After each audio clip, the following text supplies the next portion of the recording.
Wannan ne dalilin da ya sanya Shuumar Uwar Gida ta sa aka binne jibgegiyar Tinkiya a bayan gari da ranta tana ji tana gani.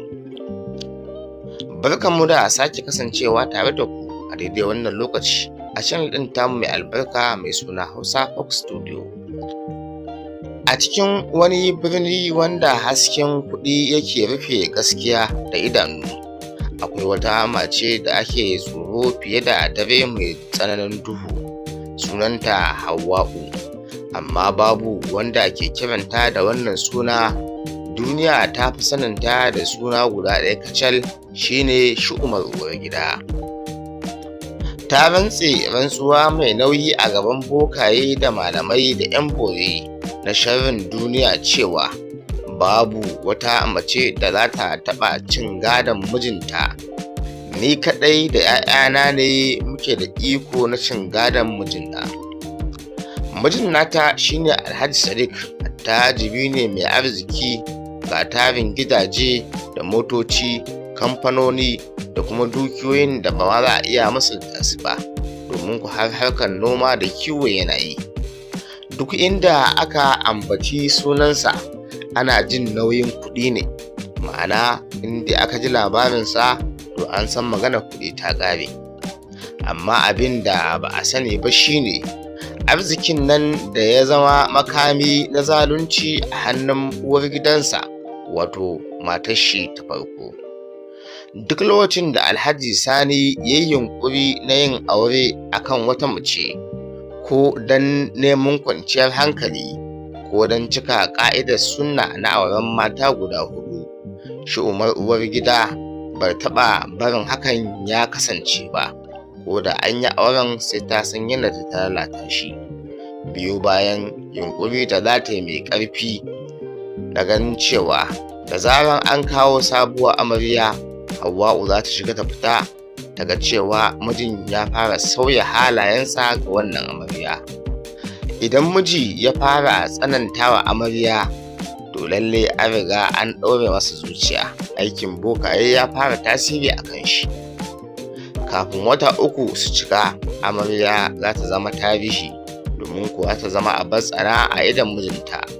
Wasu kuwa ba su isa ma su kai tsawon wata biyu ma a wannan gida ba, sai miji ya fara zargin su da rashin kunya ko kuma rashin tarbiyya ko kuma rashin biyayya a gare sa, bayan kuma abin duk ba haka yake ba.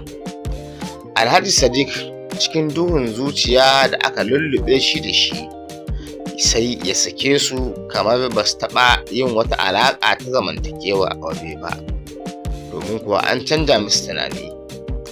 Amma abin da ya fi muni a wannan al'amari shine abin da ke faruwa idan amarya ta samu juna biyu. A daren da aka tabbatar da ciki, Shuumar Uwar Gida ta rufe kanta da baƙar gyale ta fita ba tare da fitila ba cikin dare. Ana cewa tana shiga wani gida a bayan gari, inda aljanu da shaidanu ke amsa umarni kamar bayi, saboda ƙa'idojin da aka cika musu. Washe gari kuwa kawai sai dai a ga amarya ta fara ciwon ciki mai tsanani da kuma ciwon mara. Nan take sai a ga jini ya fara zuba. Ai kuwa sai dai da ƙarshe a rasa juna biyun da aka samu. Likitoci duk yunƙurin da za su yi ba za su iya gane komai ba, kuma magungunan da suka bada ba za su yi aiki ba. Yayin da hawaye da kuka ne kawai za su ta zuba a idon mace wadda ta rasa juna biyunta, domin kuwa ba za a iya shawo kansa ba. Tabbas a wannan gida an dade ana binne jaririn da bai ga hasken rana ba, balantana na wata, saboda tsananin kishi da kuma tsoron kai ya ci gado. Shekaru masu tarin yawa an dade ana wannan harƙalla a gidan Alhaji. Lokaci na zuwa yana wucewa, adadin matan da aka aura aka sake su ya kai mizanin da zai zama abin tausayi kuma abin bakin ciki a tarihin rayuwar al'umma. Mutane suka fara cewa duk macen da ta shiga wannan gidan to ba za a taɓa fitowa da farin ciki ba. Amma Shuumar Uwar Gida ba taɓa jin tausayin kowa ba. A idanta kowa barazana ne, ko da 'ya'ya mata tana kallon su da tsoron su ci gado in aka haife su a wannan gida. Sai wata rana wata yarinya mai suna Maryam, sabuwar amarya mai kamun kai mai tsoron Allah, ta shiga gidan nan a matsayin amarya. Ba san tarihin gidan ba, sai dai ta shiga ne da zuciya mai tsafta. Sannan kuma mace ce wadda take da tsabar azkaru da addu'o'i, don ko ita in dare yayi dan lalaci ta iya ɓata awa 2 tana addu'o'i da kuma neman gafarar Ubangiji da kuma neman tsari, kuma daman tun tana budurwa a haka take. Amma a wannan karo wani abu sai ya bambanta da abubuwan da suke faruwa a baya, sakamakon wancan dalilai da amarya Maryam ta zo da su. Duk tarin bokaye da kuma tarin aljanu da 'yan bori da malamai da suka dinga yin aiki, to fa amma wannan abubuwan nasu na ƙulle-ƙulle ko kuma ce asiri ba su yi tasiri akan cikin Maryama ya zube ba, domin ku ta same shi kuma an gan shi ya bayyana. Sai Hajiya Hauwa'u ta fara jin tsoro ta koma wajen bokayenta, sai suka ce mata lokaci yayi da zaki je ki samu ƙatuwar tinkiya a je bayan gari a binne ta, domin kuwa da ayyukan da aka yi a baya ba su ba, to wannan shine aiki na ƙarshe wanda an yi zai ci kuma zai tasiri.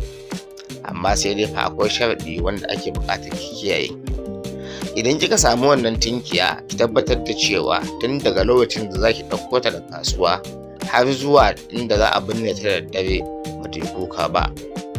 Lallai ne kada ki bari ta kuka, in ta yi kuka to aikin ya lalace. Ai kuwa haka wannan baiwa Allah ce mai suna Shuumar Uwar Gida ta tabar tinkiya. Tinkiyar nan ana ta mata 'yan hikimomi ba ta yi kuka ba, har sai da aka ta bakin ramin da za a binne ta. Ana fara sa ta ba a gama rufe kanta ba ta yi kuka guda ɗaya. Sai Shuumar Uwar Gida ta ce to ai wannan ba matsala bane ba, tunda dai kukan nan so ɗaya ta yi, kuma sai da aka sa ta a cikin ramin. Haka aka binne wannan tinkiya. Daga baya sai ta zo take faɗa wa wannan boka cewa an binne ta amma fa ta yi kuka so ɗaya. Nan take boka ya tashi mata tsawa, ya ce lokacin ki ya kusa, jinin da kika hana fitowa duniya yana neman fansa, domin ku sharaɗin da aka baki na binne tinkiya ya kare. Bayan wasu watanni kaɗan sai Maryama ta samu ƙaruwa, ma'ana ta haihu.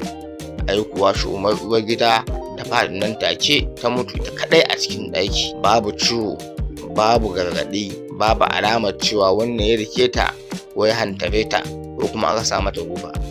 Don ku likitoci sun zo sun auna ta sun ci basu komai ba, sai dai a fuskar ta an gano alamun tsoro irin wanda ya ga abin da bai kamata ya gani ba, na mugun abu. Wasu sukan cewa Allah ya bayyana mata tarin jariran da ta sa aka zubar ta hanyar amfani da sihiri. Wasu kuma suka cewa aljanu sun karɓi ladinsu ne saboda ta saba musu ƙa'ida wajen binne tinkiya. Wasu kuma suke cewa Allah ne ya hukuncinsa. Wannan shine ƙarshen labarin Shuumar Uwar Gida. Mun gode da kasancewa tare da mu a daidai wannan lokaci.